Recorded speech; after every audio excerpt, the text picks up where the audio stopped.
So this is a video I never expected to be making, but the LCS players have officially voted to walk out. This happened last night. I know a lot of you have heard about it, but I have some interesting information about the behind the scenes of how this all came to be. And I'm not going to dive into like the thing that led up to them deciding to walk out. Mikhail has a great article. It's linked in the description below.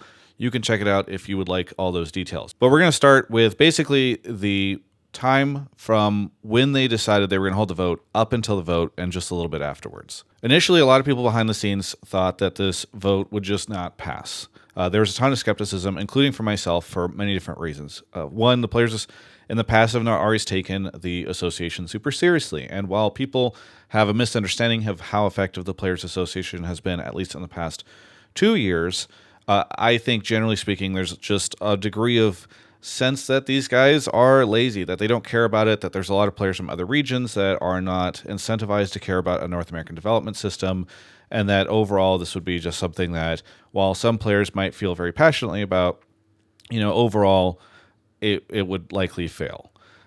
That changed for me a little bit when we had Vulcan on Hotline League last week, and he talked a lot about how he was working to organize stuff and how he'd felt really good about the conversations he'd had with his colleagues on FlyQuest.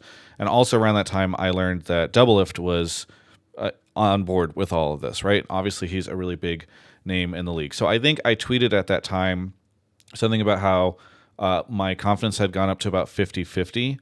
And again, this was just like weighed down by a lot of the past where players had failed to stand up for stuff or just been uninvested, I guess, in the way that this works.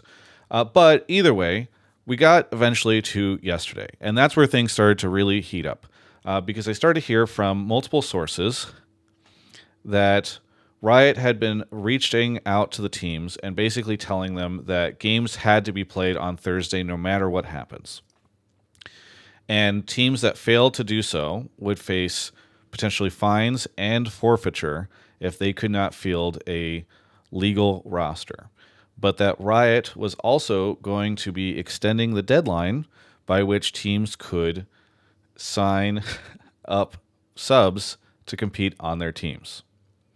All right, normally in these videos, I do a pretty good job, I think, of presenting the sort of facts or the information at the beginning and then providing my analysis at the end. But I don't think I could do that here.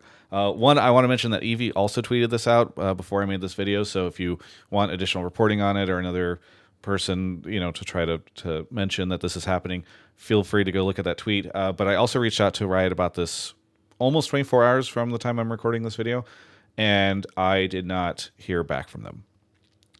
This is wild for so many reasons. Sorry, I'm trying not to swear because it is just crazy to me.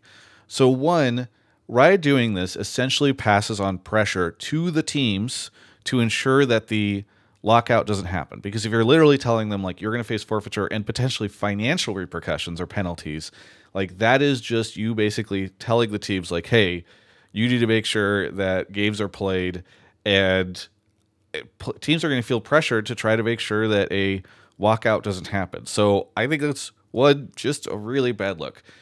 Also, the idea that opening day of summer split in the LCS, a league that is already facing significant brand damage, is going to move forward just running like a circus of players on teams that don't matter and don't reflect the reality of the league, and and that nobody knows in a lot of cases, and that these games are going to end up counting. Like, this is how you're going to open your day? This is what you think is the best potential option? Like, I'm trying not to flame Riot too hard here, but I'm just confused as to how you get to that situation, because the final thing is you're essentially asking for scabs.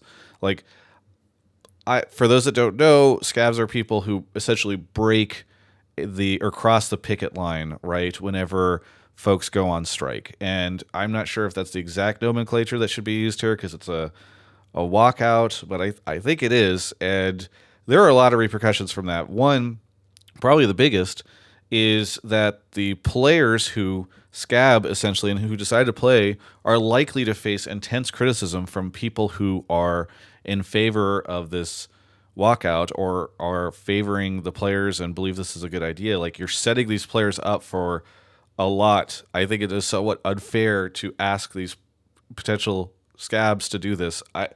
I just like, it feels to me like this comes from a place of ego on the side of Riot folks, because let's set aside the moral and ethical implications of all of this, right? And let's just look at it from like a business and brand perspective. How is this good for the LCS? How is this 80 way better than you sitting down across from the LCSPA at the table to talk about their demands and try to like get something going? It is just going to do such irreparable damage.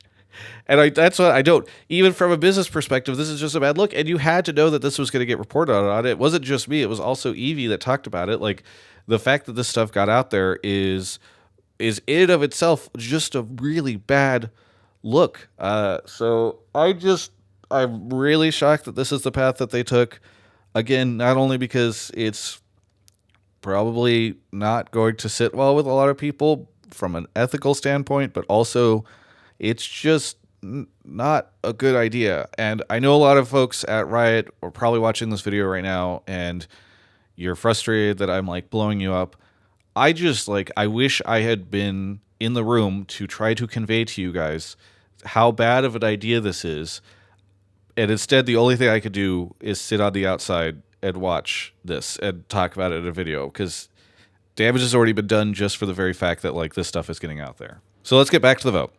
Yesterday, in addition to learning all that stuff, I also learned that the PA had, leading up to this, held separate meetings with 8 of the 10 teams and basically the full roster for those 8 teams, from my understanding. Sources told me that this was how things had been going down.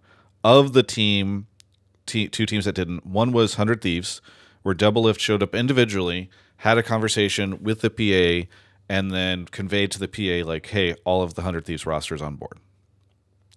The 10th team was another situation where an individual player showed up, had the conversation with the PA, and then conveyed all this information back to the teammates. I also learned that the vote was scheduled to take place at 8:30 p.m. Pacific. Now, going into this, I continued to feel more confidence that this could happen, but from talking to a lot of people, there were even some players that did not think that this would pass. Because again, we're kind of going back to the skepticism. There are a lot of players from other regions where culturally organizing labor is just not as big of a thing as it is in the US, and certainly it's a lot more in Europe as well. And so there was some skepticism. Would those players come on board? Even just the fact that this thing was at 8:30 p.m. and that it wasn't a situation where you had teams or player managers or anything like that to organize and make sure players were there. There's just a lot of uncertainty about even if you would have enough players show up. Regardless, within 5 minutes of the 8:30 start time, they had every player in the LA time zone, so where this meeting was taking place, on the call. They had expected 52 players, and they had 100% attendance from those 52 players. During the meeting, reportedly, 10 different players spoke up to voice why it was so important to them. These players included veteran stars all the way to the most vulnerable positions and everything in between, all asking and calling on their other players to join in a vote of yes for the lockout. I don't know the final number on this, but I will say that within less than 60 minutes of the meeting started, the LCSPA put out a statement saying that they had overwhelmingly voted yes to the walkout. Stepping aside from the timeline here, I just want to speak from my heart a bit and say that this is probably the most proud I have ever been of our pro players. These guys have been called lazy and paycheck stealers, and they've been generally disregarded, and certainly in this situation, they've been disregarded by the teams and Riot in regards to their opinion on this issue. And I have shared a lot of the criticism about these guys many times, and I think they have certainly made some missteps and some errors as a entity and as a unit. But here they are standing up for what they believe in. And this is historic. There's nothing really like this that's ever occurred in esports to date. I also want to be clear here. It is a great thing to demand compensation that you are deserved. But that's not what this is about. This isn't about pros wanting money. They are standing up because the development system for our region has been dramatically divested from. They are standing up because many of their friends lost their jobs overnight. And they are standing up for the North American competitive region. This at a time when many teams are planning on abandoning it. These players are the LCS that I cheer for. So what happens now? Well, I've heard from sources at the PA that they are already receiving inbound messages from former NACL players who are being asked to scab in Thursday's games, which is so ironic if you think about it. That the PA is actually having conversations with these folks, and they're also actively reaching out to other players who could potentially scab for the players that are walking out. And that allegedly, every indication is that these players are going to stand alongside the LCS pros who are walking out, and that they are going to do this in an act of solidarity as well.